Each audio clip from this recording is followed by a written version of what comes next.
Vous êtes sur Décideur TV, c'est la matinale du monde du chiffre. Au programme de ce numéro, on va parler des rendez-vous aux Antilles organisés par la CRCC de Paris.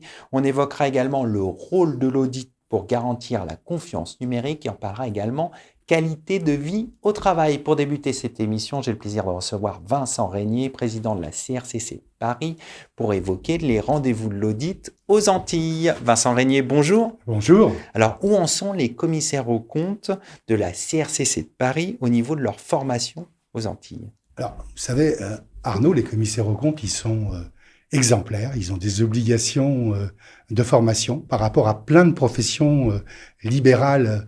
Ils respectent ces obligations et ils ont un haut niveau qualitatif à l'intérieur de ces formations. Donc, on peut dire que globalement, la profession est une profession qui se forme.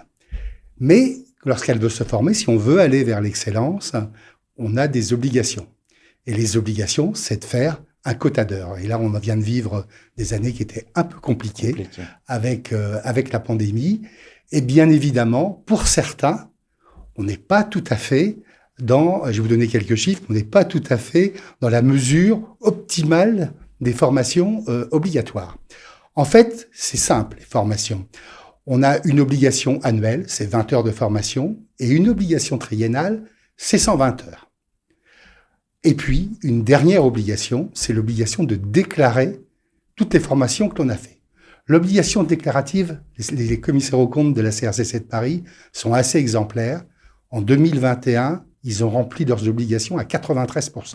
En effet, c'est bien. Exemplaire. Et au mois de juillet, j'ai pris les chiffres pour vous hier, au 4 juillet, on est à 87%.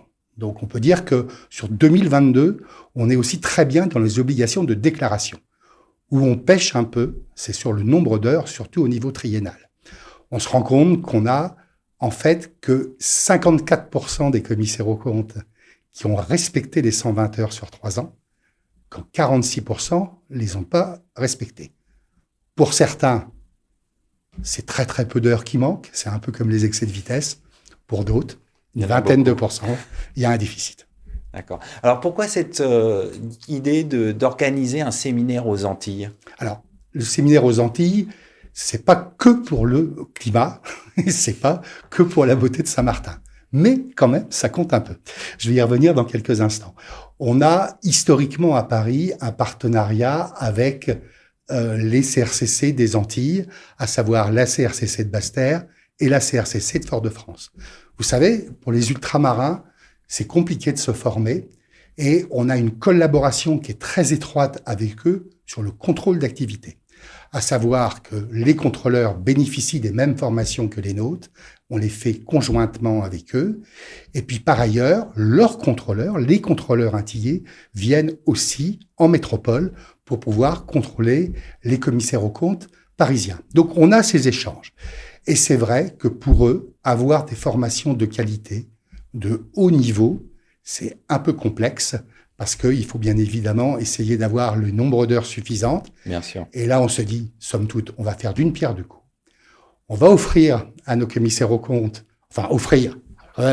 moyennant un peu finance, mais on va leur donner 20 heures de formation. Donc déjà, ils vont faire leur obligation annuelle. Après, il y a quand même beaucoup de journées, comme la journée de formation que fait la CRCC de Paris, plus les webinaires, qui leur donnent à peu près le quota des 40 heures annuelles qu'ils devraient avoir pour respecter les 120 heures. On va joindre l'utile à l'agréable. Et pour nos amis antillais, on va leur permettre aussi d'avoir 20 heures de haute qualité chez eux. Un mot sur le programme et les informations utiles. Alors, le programme, les informations utiles, on le trouve sur le site de la CRCC de Paris. Vous tapez CRCC de Paris et vous aurez les informations utiles. Le séminaire, il se passe du 28 octobre au 4 novembre. Il est organisé donc sur une semaine et en fait, on se rend compte qu'on a les 20 heures qui sont réparties sur 5 journées. Alors, on a fait un programme qui est relativement attractif. Vous allez comprendre pourquoi. Vous savez qu'il y a un beau climat aux Antilles. Donc, on fait des formations tous les jours de 8 heures à 12 heures. 4 heures fois 5, on a les 20 heures. Alors, on va parler de quoi? Actualité générale, ça c'est très important. On va parler comment améliorer vos revues analytiques, l'audit des associations. On va parler du contrôle qualité et on fera une formation conjointe avec le régulateur, avec le H3C. Et puis, on parlera audit d'acquisition. Voilà, on aura 20 heures de formation avec des formateurs de très bon niveau, avec le H3C qui participera au point d'attention du contrôle qualité, et tout ça sous le soleil de Saint-Martin. Un beau programme en perspective. Ouais, très très beau programme. Merci Vincent d'être venu sur notre plateau. Merci beaucoup.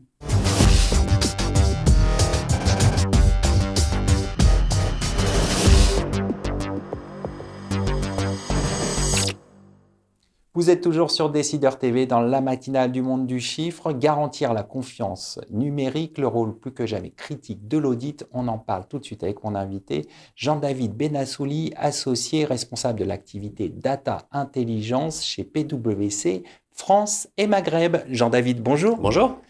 Alors, que peut apporter la data pour garantir la confiance numérique? Alors, ce sont des sujets que nous avons abordés via des regards croisés avec l'Institut Messine.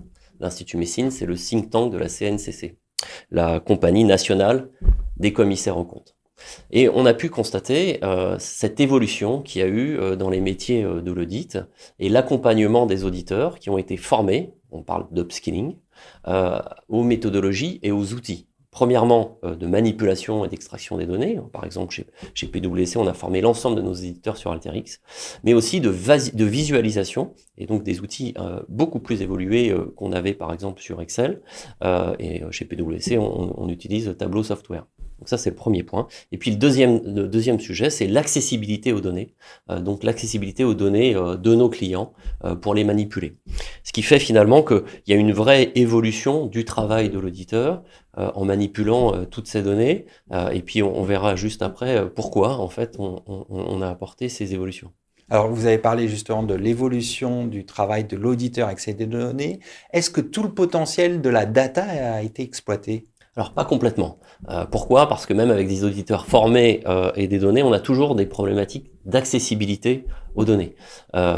On sait que chez un certain nombre de nos clients, il y a des évolutions du système d'information, des acquisitions, des fusions, avec un certain nombre de millefeuilles, même s'il y a des couches d'interface ou d'API d'accès. Et puis, il y a toujours ces problématiques qu'on a d'ailleurs dans tous les projets data, qui sont la qualité des données manquantes, des données en doublon, des biais potentiellement, qui font que il y a encore un gros travail de préparation et d'acculturation pour pouvoir exploiter complètement les données. Quelles sont les opportunités offertes par l'intelligence artificielle? Alors une fois qu'on a ces auditeurs formés et l'accessibilité à ces données, on a la possibilité de travailler avec la puissance de l'IA. Ça veut dire quoi? Ça veut dire déjà de pouvoir travailler sur certains sujets, sur ne plus travailler par échantillon, mais de travailler avec l'exhaustivité des données. Et ça assure de la confiance, puisqu'on va pouvoir travailler sur l'ensemble des données, notamment pour détecter un certain nombre d'anomalies ou faire des vérifications. Et puis la deuxième chose que apporte l'IA, c'est la capacité de calcul et de pouvoir vérifier de manière extrêmement rapide. Souvent d'ailleurs avec la puissance du cloud, des calculs qui avant prenaient beaucoup de temps sur des serveurs et qui vont être utilisés de manière extrêmement rapide. Alors tout à l'heure, vous avez évoqué les biais qui peuvent intervenir. Peut-on faire confiance aux algorithmes? Alors, on peut faire confiance aux algorithmes dans la mesure où on met en place la bonne gouvernance et la méthodologie d'audit de ces algorithmes. Ça veut dire quoi? Ça veut dire qu'on a en place c'est un certain nombre de méthodologies, alors que ce soit des méthodes, que ce soit des outils qui permettent de vérifier les algorithmes, mais aussi de vérifier les données des algorithmes. Et ça, c'est sur plusieurs axes. Le premier, c'est l'explicabilité de l'algorithme, donc on puisse vraiment expliquer et vulgariser que fait l'algorithme. Et puis après, on a des sujets de robustesse, notamment en lien avec les sujets de cybersécurité, de transparence, d'équité. Là, on parle d'équité par rapport à des sujets de biais et de sécurité.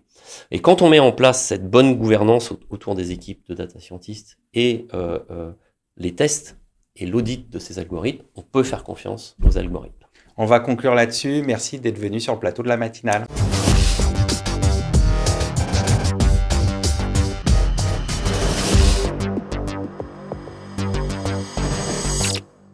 Vous êtes toujours dans la matinale du monde du chiffre sur Décideur TV. On va parler qualité de vie au travail. Le dirigeant en est-il responsable? Avec mon invitée Marine Billard, fondatrice de Sainto Quatuor. Marine, bonjour. Bonjour. Alors, comment améliorer la qualité de vie au travail? Ça pourrait être un sujet de thèse. Il y a quasiment 4 millions d'entreprises, des PME aux ETI qui représentent à elles-mêmes 25 à 30% des travailleurs. fait qu'il y a une diversité aussi bien d'entreprises que d'employés et d'employeurs. Donc, on peut pas appliquer les mêmes conditions ou le bien-être au travail d'une entreprise qui est dans le BTP à une entreprise de service, dans le digital, à des métiers de terrain. Mais j'ai envie de dire que la base, ce serait une responsabilité réciproque employé-employeur et s'adapter et apprendre à s'écouter et donc juste prendre soin des lieux et soin des gens. Alors pourquoi le bien-être au travail est devenu un critère extrêmement important pour les salariés? Je pense qu'on a... je ne sais pas si on a perdu la notion de la valeur travail. Mais effectivement, aujourd'hui, on a ce besoin, on y passe quand même pratiquement la moitié de notre vie, hein, au final, au travail. Donc ouais, reconsidérer, faire en sorte que ce quotidien soit peut-être plus agréable, plus fluide, plus d'interactions, plus d'échanges. En fait, on a le droit de dire que c'est normal que ça devienne des sujets d'actualité. Quels sont les leviers pour améliorer justement cette qualité de vie au travail?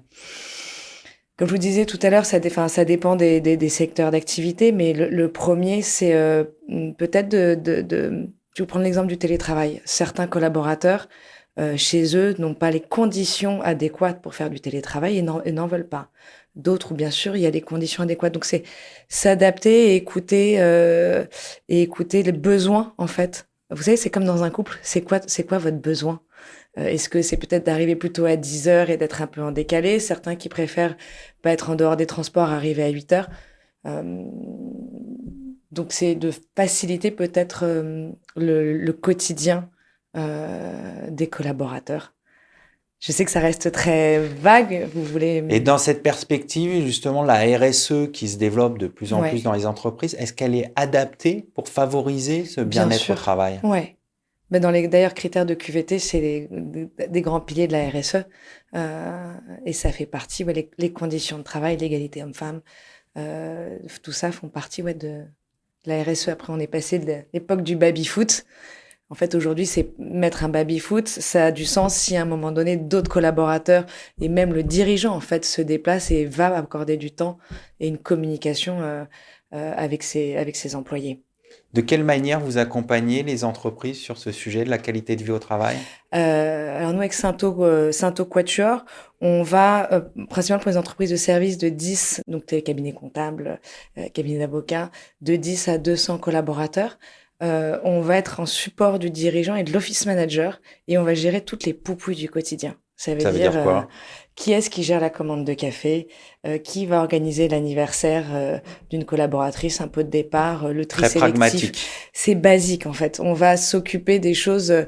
J'ai envie de vous dire, c'est le bon sens, le bon sens du quotidien. Et quand vous êtes en mission et que vous avez, par exemple, les experts comptables, ils ont des dossiers à clôturer. Si l'imprimante tombe en panne, s'il n'y a plus de café ou s'ils ont une réunion à 10h30 et qu'il faut préparer la salle de réunion, en fait, on s'en occupe. On allège un peu la charge mentale du quotidien des PME.